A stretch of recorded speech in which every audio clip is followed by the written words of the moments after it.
सचिन जी अलीगढ़ से। श्री हरिवंश गुरुदेव। राधा वल्लभ श्री हरिवंश महाराज जी, आपके चरणों में प्रणाम। गुरुदेव भगवान, आपकी तरह अखंड ब्रह्मचर्य का पालन कैसे किया जाए, कृपया करके मुझे वो नियम बताएं। इसमें तो सबसे पहले भगवान की कृपा होती है। हमने तो जीवन में कृपा ही देखी है।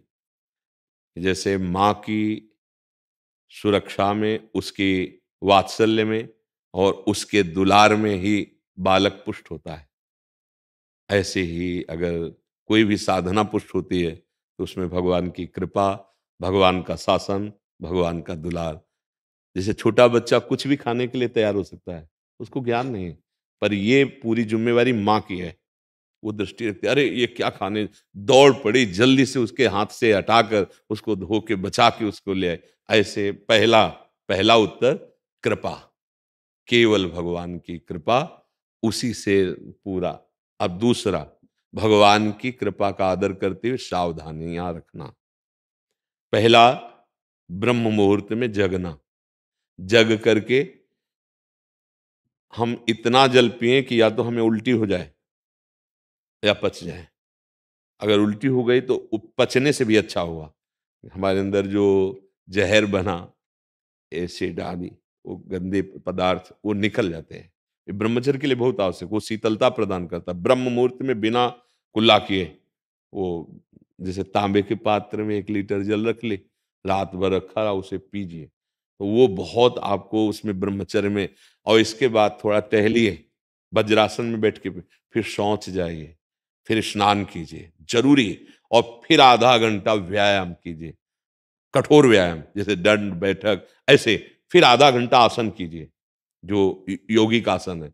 फिर अपनी दिनचर्या में उतर जाइए। विद्यार्थी हैं तो विद्यार्थी, और भी गृहस्थी के जो कार्य, खान पान, विशेष खट्टी चीज, कोई नशे वाली चीज या बहुत अधिक मीठा या बादी चीजें, ये ब्रह्मचर्य को नष्ट कर देती हैं। सावधानी, कब्ज न बनने पावे, कब्ज बने तो मृदु उपचार से उसको हटावे। जैसे अब एकदम बाजार से मिला चूर्ण ऐसा, वो नहीं, मृदु उपचार। जैसे ईसबगोल की भूसी है, छोटी हर है, उसको मिला लो, 1 चम्मच हो, 1 चम्मच हो, और 10 दिन बराबर लो, वो आपके हाथों को धीरे से। अगर कोई बहुत ही तीव्र औषधि पाली तो वो पेट तो साफ करेगी लेकिन ब्रह्मचर्य को भी हटा देगी।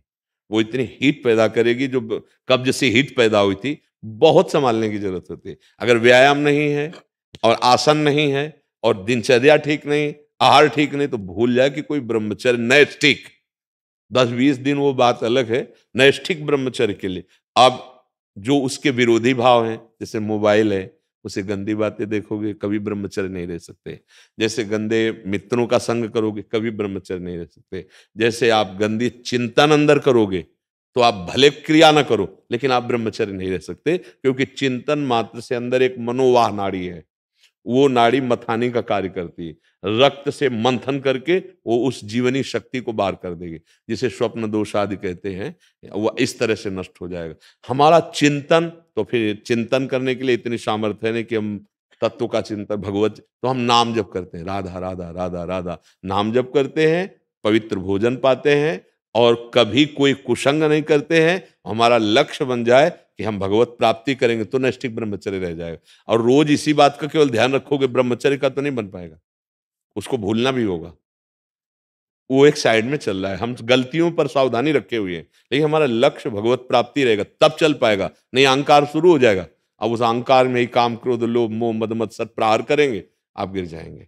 लक्ष्य भगवत, और बड़े से बड़े तप और साधन का विस्मरण, उसका अहम ना आने पावे, उसकी स्मृति ना आने पावे, तो फिर हम बहुत आजीवन चल जाएगा, ब्रह्मचर्य चल जाएगा।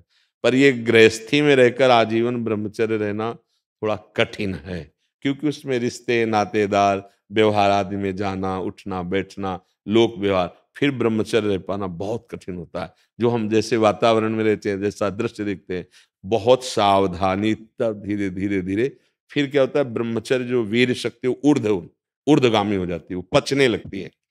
अब वो जब ऊर्ध्वगामी हो गई तो फिर अधा पतन की कोई गुंजाइश नहीं रह जाती। पर ये बहुत कठिन है, बहुत कठिन। तो जितना बन सके संयम से रहो, और अगर आपको लगे कि हमारा मन नहीं टिक पाएगा तो फिर ब्याह करके गृहस्थी में उसमें भी चला जाए तो भगवत प्राप्ति ही होती है। खास बात है भगवत चिंतन, संयम पूर्वक, जितना संयम अधिक से अधिक कर सको, और फिर नाम जप कर रहे हो तो भगवान कृपा करेंगे, वो कृपा करके हमारा मंगल कल्याण कर देंगे। समझ पा रहे हो जी?